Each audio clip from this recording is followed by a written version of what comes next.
ನಮಸ್ಕಾರ ಸ್ನೇಹಿತರೆ, welcome back to my YouTube channel. ಎರಡೆರಡು ಮ್ಯಾಚ್ ಬಾಕಿ ಇದೆ, ಗೆದ್ದು ಟಾಪ್ ಟು ಸ್ಪಾಟ್ನ ಸೀಲ್ ಮಾಡ್ಕೊಳ್ಳೋಣ ಅನ್ನೋ ಟೈಮ್ಗೆ RCBಗೆ SRH ಒಂದು ಸೋಲ್ನ ಕೊಟ್ಟಿದ್ದಾರೆ. SRH ಒಂದು ಫೈನ್ ಪರ್ಫಾರ್ಮೆನ್ಸ್ ಅಂತ ಹೇಳಬೇಕು, comprehensive performance towards the end of the tournament. ಇಡೀ ಟೂರ್ನಮೆಂಟ್ ಅವ್ರು ಚೆನ್ನಾಗಿ ಆಡಿರಲಿಲ್ಲ, ಬಟ್ ಪರ್ಟಿಕ್ಯುಲರ್ಲಿ ಈ ಮ್ಯಾಚಲ್ಲಿ ಬ್ಯಾಟಿಂಗ್ ಆ್ಯಂಡ್ ಬೌಲಿಂಗ್ ಎರಡೂ ಡಿಪಾರ್ಟ್ಮೆಂಟ್ ಅವ್ರು ಕೈ ಹಿಡಿದಿದೆ. ಎಕ್ಸಲೆಂಟ್ ಪರ್ಫಾರ್ಮೆನ್ಸ್ SRH ಕಡೆಯಿಂದ.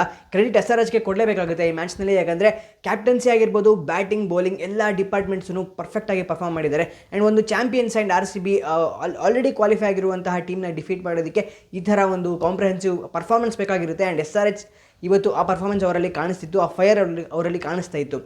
RCBಗೆ ಫೈರ್ ಒಂಥರ ಇಲ್ಲದೇ ಇರೋಂಗೆ ಕಾಣಿಸ್ತಿತ್ತು ಇವತ್ತು, ಯಾಕಂದರೆ 20 ಡೇಸ್ ಗ್ಯಾಪ್ ಆದಮೇಲೆ ಮ್ಯಾಚ್ ಆಡ್ತಾ ಇದ್ದಾರೆ.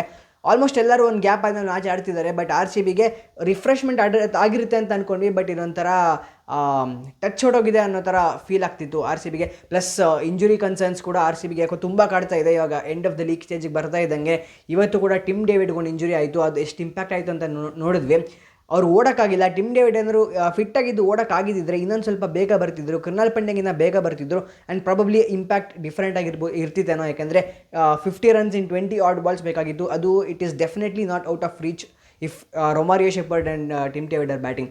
ಬಟ್ ರೊಮಾರಿಯೋ ಶೆಪರ್ಡ್ ಔಟ್ ಆಗಿದ್ದು excellent death bowling from Eshan Malinga, ಅವ್ರ ಕ್ರೆಡಿಟ್ ಕೊಡಲೇಬೇಕಾಗುತ್ತೆ. ಆ್ಯಂಡ್ ಕ್ಯಾಪ್ಟನ್ಸಿ ಬೌಲಿಂಗ್ ರೊಟೇಷನ್ ಆಗಿರ್ಬೋದು, ಹರ್ಷ್ ದುಬೇನ ತೊಗೊಂಬಂದಿದ್ದು ವಿರಾಟ್ ಕೊಹ್ಲಿ ಅವ್ರನ್ನ ಔಟ್ ಮಾಡೋದಕ್ಕೆ. ಆ್ಯಂಡ್ ನಿತೀಶ್ ರೆಡ್ಡಿ ಅವ್ರನ್ನ ತೊಗೊಂಬಂದಿದ್ದು, ಆ್ಯಂಡ್ ಅವ್ರನ್ನೇ ಪ್ಯಾಟ್ ಕಮಿನ್ಸ್ ಅವರು ಬೌಲಿಂಗ್ ಮಾಡೋದಕ್ಕೆ ತೊಗೊಂಬಂದಿದ್ದು. ಎಕ್ಸಲೆಂಟ್ ಬೌಲಿಂಗ್ ರೊಟೇಷನ್ ಮಾಡಿದ್ರು ಆ್ಯಂಡ್ ವಿಕೆಟ್ಸ್ ಪಿಕ್ ಮಾಡಿದ್ರು. ಆಲ್ ಔಟ್ ಆಗಿದ್ದಾರೆ RCB ಆ್ಯಂಡ್ 42 runs ಸೋಲಿಸಿದ್ದಾರೆ. Completely credit to Pat Cummins ಅಂತ ಹೇಳಬೇಕು. ವರ್ಲ್ಡ್ ಕಪ್ ವಿನ್ನಿಂಗ್ ಕ್ಯಾಪ್ಟನ್ ಅಂತ ಸುಮ್ಮನೆ ಕರೆಯಲ್ಲ ಪ್ಯಾಟ್ ಕಮಿನ್ಸ್ನ. ಬಟ್ RCBಗೆ ಇದು ತುಂಬಾ ಇಂಪ್ಯಾಕ್ಟ್ ಆಗುತ್ತೆ. ಟಾಪ್ ಟು ಫಿನಿಷ್ಗೆ ಒಂದು ದೊಡ್ಡ ಡೆಂಟೇ ಆಗಿರುತ್ತೆ. ಇವಾಗ ನಾವೇ ಕ್ಯಾಲ್ಕುಲೇಟ್ ಮಾಡಿಬಿಟ್ಟು ನಾನು ಟಾಪ್ ಟು ಫಿನಿಷ್ RCBಗೆ ಆಗುತ್ತಾ ಇಲ್ವಾ ಈ ಸೀಸನ್ ಅಂತ. ಸೊ ಕ್ಯಾಲ್ಕುಲೇಟ್ ನಾವು ಮಾಡೋಕ್ಕೆ ಹೋದರೆ ಇವಾಗ ಟೇಬಲ್ ನೀವು ನೋಡಿದ್ರೆ RCB ಥರ್ಡ್ ಪೊಸಿಷನ್ಗೆ ಬಂದಿರ್ತಾರೆ. ಆ್ಯಂಡ್ ಪಂಜಾಬ್ ಕಿಂಗ್ಸ್ ಸೆಕೆಂಡ್ ಪೊಸಿಷನ್ಗೆ ಹೋಗಿದ್ದಾರೆ, ಯಾಕಂದರೆ ರನ್ ರೇಟ್ RCBದು ಕಡಿಮೆ ಆಗಿದೆ ಪಂಜಾಬ್ ಕಿಂಗ್ಸ್ಗಿಂತ. ಇವಾಗ ಬೆಸ್ಟ್ ಚಾನ್ಸ್ ಯಾರಿಗಿದೆ ಅಂತಂದರೆ ಪಂಜಾಬ್ ಕಿಂಗ್ಸ್ಗಿದೆ RCBಗಿಂತ.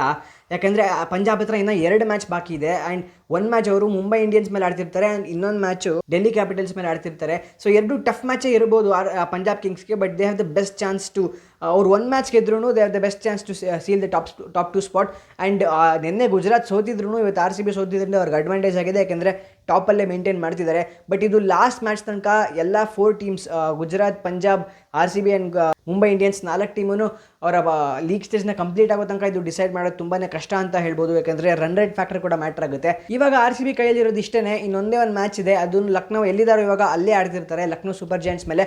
ಆಲ್ರೆಡಿ ಎಲಿಮಿನೇಟ್ ಆಗಿರೋ team. Last match Lucknow team Gujarat Titans ಅಂತಹ ಬಲಿಷ್ಠ ತಂಡವನ್ನು ಸೋಲಿಸಿದ್ರು. ಸೊ ಲಕ್ನೋ ಸೂಪರ್ ಜೈಂಟ್ಸ್ ಒಳ್ಳೆ ಕಾನ್ಫಿಡೆನ್ಸ್, ಒಳ್ಳೆ ಮೊಮೆಂಟಮ್ ಅಲ್ಲಿ ಇರ್ತಾರೆ. ಆ್ಯಂಡ್ ಆ ಮೊಮೆಂಟಮಿಂದ ಅವ್ರು RCB ಬಂದು ಬೀಟ್ ಮಾಡಬೇಕಾಗಿರುತ್ತೆ. ಆ್ಯಂಡ್ ಅವರು ರೆಡಿ ಇರ್ತಾರೆ. ಆ್ಯಂಡ್ RCBಗೆ ಇದೊಂದೇ ಚಾನ್ಸ್ ಆಗಿರುತ್ತೆ ಟಾಪ್ 2 ಫಿನಿಷ್ ಮಾಡಬೇಕಂದ್ರೆ ಈ ಮ್ಯಾಚ್ನ ಗೆಲ್ಲೇಬೇಕಾಗಿರುತ್ತೆ. ಆ್ಯಂಡ್ ಅದಾದಮೇಲೆ ಹೇಗೆ ಫಾರ್ಚೂನ್ಸ್ ಕೈ ಹಿಡಿಯುತ್ತೆ ನಾವು ಅದನ್ನು ನೋಡ್ಕೊಳ್ಳೋಣ. ನಾವು ಅದನ್ನ ನಮಗೆ ಗೊತ್ತು, ಲೆಕ್ಕ ಹಾಕಿ ಕ್ಯಾಲ್ಕುಲೇಟರ್ ಇಟ್ಕೊಂಡು ಕೂತಿರ್ತೀವಿ. ಕ್ವಾಲಿಫಿಕೇಷನ್ಗೆ ಯಾವಾಗಲೂ ನಾವು ಕ್ಯಾಲ್ಕುಲೇಟರ್ ಹಿಡಿತಿದ್ವಿ. ಬಟ್ ಇವಾಗ ಈ ಮ್ಯಾಚ್ RCB ಸೋತ್ಬಿಟ್ಟು ನಾವು ಟಾಪ್ 2 ಫಿನಿಷ್ಗೆ ಕ್ಯಾಲ್ಕುಲೇಟರ್ ಹಿಡಿಬೇಕು ಅನ್ನೋ ಥರ ಆಗಿದೆ ಇವಾಗ. ಸೊ ಕಾದು ನೋಡೋಣ ಹೆಂಗಾಗುತ್ತೆ ಅಂತ. ಬಟ್ RCB ಕೈಯಲ್ಲಿರೋದೇನು ಅಂತಂದರೆ ಲಕ್ನೋ ಸೂಪರ್ ಜೈಂಟ್ಸ್ನ ಬೀಟ್ ಮಾಡಬೇಕು. ಸೊ ಆ ಲಕ್ನೋ ಸೂಪರ್ ಜೈಂಟ್ಸ್ನ ಬೀಟ್ ಮಾಡಲಿ ಅಂತ ನಾವೆಲ್ಲ ಹೋಪ್ ಮಾಡೋಣ. Last match of the league stage ಆಗಿರುತ್ತದು ಇಡೀ IPL ಟೂರ್ನಮೆಂಟಲ್ಲಿ.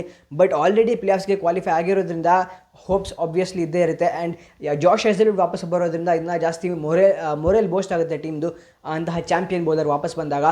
ಬಟ್ ಈ ಮ್ಯಾಚ್ನಲ್ಲಿ ನಮಗೆ ಕಾಣಿಸ್ತಿದ್ದಂಗೆ ಈ ಇಂಜುರಿಯಿಂದ ಅಫೆಕ್ಟ್ ಆಗಿರೋ ಒಬ್ಬ ಪ್ಲೇಯರ್ ಯಾರು ತುಂಬ ಮಿಸ್ ಮಾಡ್ಕೊತಾರೆ RCB ಈ ಸೀಸನ್ನಲ್ಲಿ ಅಂತಂದರೆ ದೇವದತ್ ಪಡಿಕ್ಕಲ್. ಯಾಕಂದರೆ ವಂಡರ್ಫುಲ್ ಇಂಪ್ಯಾಕ್ಟ್ ಕ್ರಿಯೇಟ್ ಮಾಡ್ತಿದ್ರು ಅವರು, ವಂಡರ್ಫುಲ್ ಇನ್ನಿಂಗ್ಸ್ ಆಡ್ತಿದ್ರು ನಂಬರ್ 3ಯಲ್ಲಿ, ತುಂಬ ಚೆನ್ನಾಗಿ ಬ್ಯಾಟಿಂಗ್ ಮಾಡ್ತಿದ್ರು. Of course Mayank Agarwal is a wonderful player. But ಇವಾಗ ಬಂದಿದ್ದಾರೆ ಈ ಟೂರ್ನಮೆಂಟ್ಗೆ. ಈ ಒಂದು ಟೂರ್ನಮೆಂಟ್ನ ಪ್ರೆಷರ್ಗೆ ಅಡ್ಜಸ್ಟ್ ಹಾಕೊಂಡು ಆಡೋದು ತುಂಬ ಬೇಗ ಮಾಡೋಕ್ಕಾಗಲ್ಲ. ಅದನ್ನ you have to be the best player, best version of yourself to do that.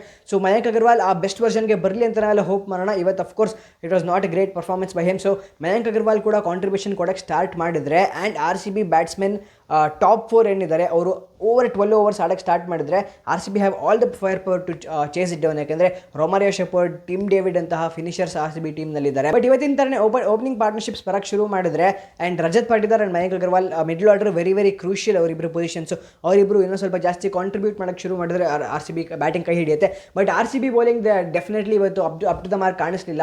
After break ಬರ್ತಿದ್ರು. ಸೊ ಅವರು ಔಟ್ ಆಫ್ ಟಚ್ ಇದ್ರು ಅಂತ ಹೇಳ್ಬೋದು. ಯಾಕೆಂದರೆ 232 ಈ ವಿಕೆಟ್ನಲ್ಲಿ ಕೊಟ್ಟಿದ್ದಾರೆ ಅಂತಂದರೆ it is very very huge number. ಅವರು ಬೌಲಿಂಗ್ ಮಾಡ್ತಾನೆ ಕೊಟ್ಟಿರೋದು.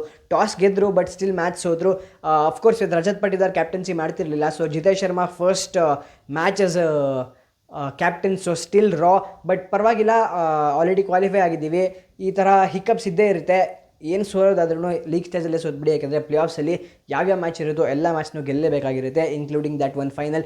ಇದನ್ನು ನಾವು ಹೋಪ್ ಬಿಡಲ್ಲ. ಅಫ್ಕೋರ್ಸ್ ಎಲಿಮಿನೇಟರ್ ಆಡ್ತೀವೋ ಅಥವಾ ಕ್ವಾಲಿಫೈರ್ 1 ಆಡ್ತೀವೋ, ಎರಡನ್ನೂ ಗೆಲ್ಲಕ್ಕೆ ನೋಡೋಣ.